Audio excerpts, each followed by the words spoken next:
Dokter mengangkat kain pasien. Kemudian dia memberikan senyuman yang aneh. Kau adalah anak yang berusia 12 tahun? Saya bukan anak usia 12 tahun. Perawat bergegas maju, dan mengatakan bahwa catatan medisnya salah.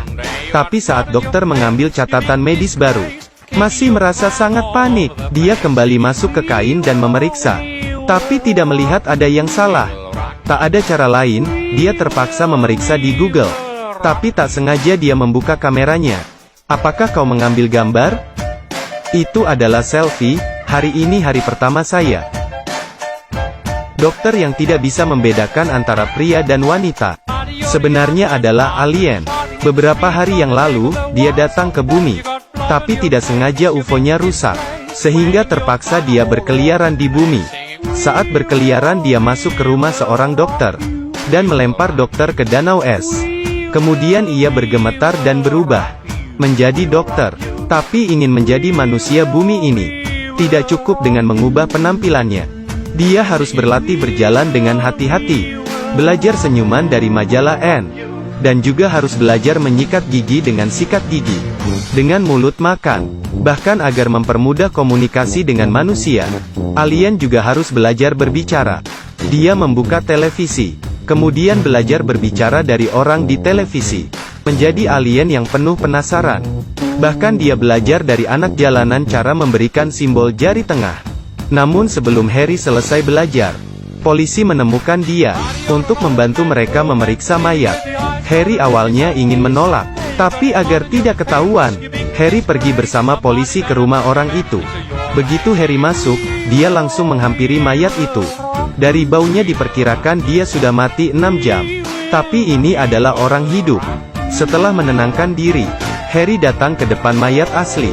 Saat dia membuka kain, Harry yang penasaran hanya melihat sekejap, dan langsung memastikan mayat ini adalah bunuh diri.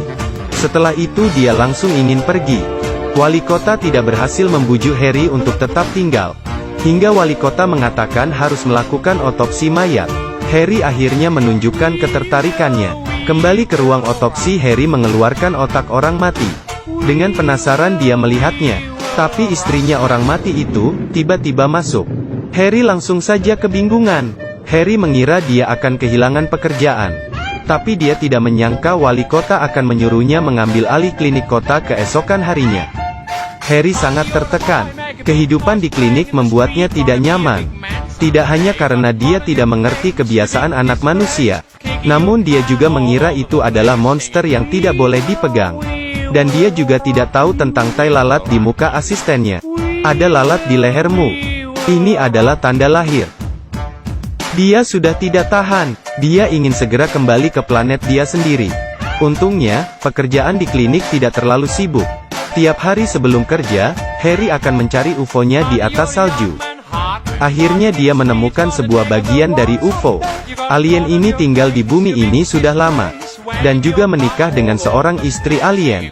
Tapi hari ini dia mendapatkan kiriman. Saat dia membuka, tanpa sengaja dia menghancurkan bumi. Bersama dengan ledakan, gelombang itu menyebar. Semua orang menjadi abu. Harry terbangun karena ketakutan. Rupanya hanya mimpi. Saat dia menenangkan diri, Harry tiba-tiba terpikir, kembali alasan dia ke bumi ini adalah untuk memusnahkan bumi. Paginya, Harry keluar untuk jalan santai. Dia bertemu seorang anak kecil. Anak kecil itu melihatnya, dan mengeluarkan teriakan yang kuat. Bagaimana dia bisa melihat wujud asli Harry? Anak itu ketakutan dan langsung kabur. Harry melihat anak itu, merasakan adanya bahaya. Dia khawatir identitas aslinya diketahui orang lain. Jadi dia menyelinap ke rumah Max dalam malam hari. Max tampaknya merasakannya. Dia melihat kamarnya dengan kewaspadaan. Tapi Harry tiba-tiba menutup mulutnya. Baik, jangan takut. Saya tidak akan melukaimu. Saya akan membunuhmu. Segera gerak-gerik di rumah menarik perhatian orang tua Max. Harry bersembunyi di bawah tempat tidur, dan takut ketahuan. Tapi orang tua Max tidak percaya keberadaan alien. Mereka mengira Max takut tidur sendirian. Jadi mereka mengendong Max, dan kembali ke kamar mereka. Tapi Max melihat Harry yang menunjukkan jari tengah kepadanya. Untuk membalas Harry, Keesokan hari, Max langsung melapor ke polisi. Polisi membantunya menggambar wujud alien. Kemudian menyebarkan gambar itu ke seluruh kota. Harry langsung menyadari gambar itu. Dia sangat emosi. Orang bumi sangat menyeramkan. Dia kembali ke rumah dan ingin segera melarikan diri. Tapi tiba-tiba dia terpikir sesuatu. UFO-nya belum dia temukan. Dia tidak bisa pergi. Akhirnya dia menelpon Max. Dia mengubah suaranya dan berpura-pura sebagai teman Max.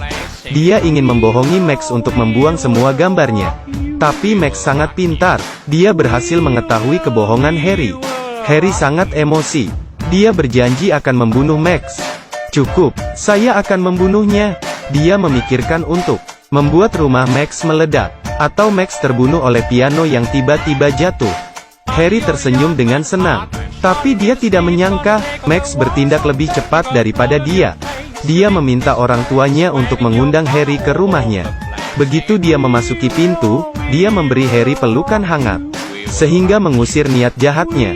Lalu dia memanggil teman kecilnya, agar dia pergi ke mobil Harry dan mencari kunci.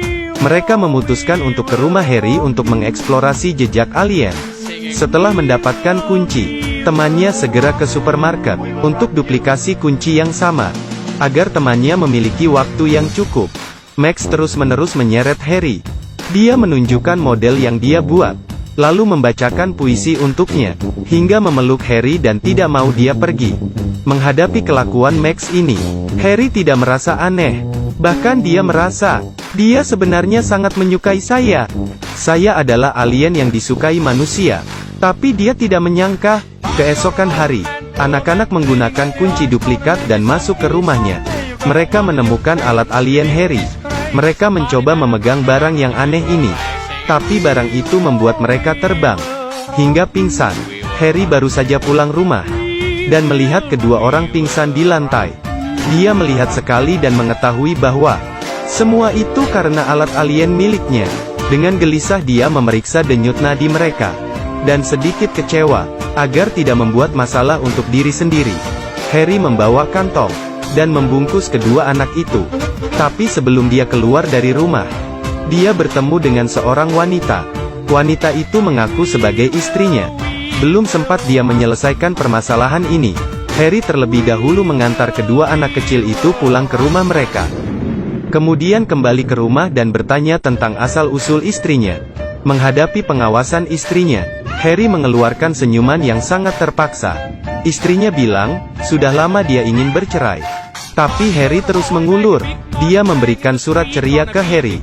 Tak disangka, Harry langsung menandatanganinya. Istrinya sangat terkejut.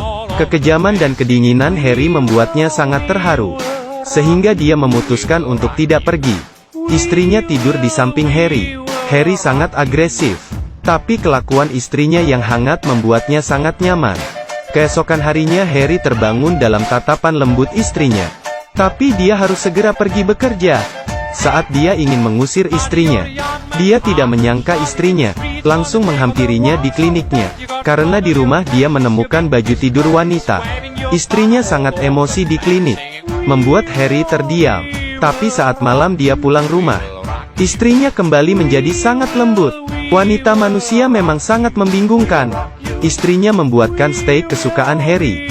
Tapi Harry sedikit takut jika mayat di kulkasnya ketahuan istrinya. Saat dia membuka kulkas, melihat mayat Harry masih ada. Akhirnya dia tenang untuk menikmati makan malam bersama istrinya. Dia makan steak dengan istrinya dengan mesra. Setelah makan, istrinya mengajaknya berdansa. Mereka semakin mendekat. Harry tiba-tiba merasakan dirinya memiliki perasaan yang dimiliki manusia. Jadi dia mencium istrinya. Keesokan hari, istrinya mengajak dia pergi jalan-jalan. Mereka bermain bersama, dan juga membuat kue bersama. Istrinya tiba-tiba menyuruh Harry pergi ke New York bersamanya. Harry kebingungan, dia masih harus mencari UFO-nya.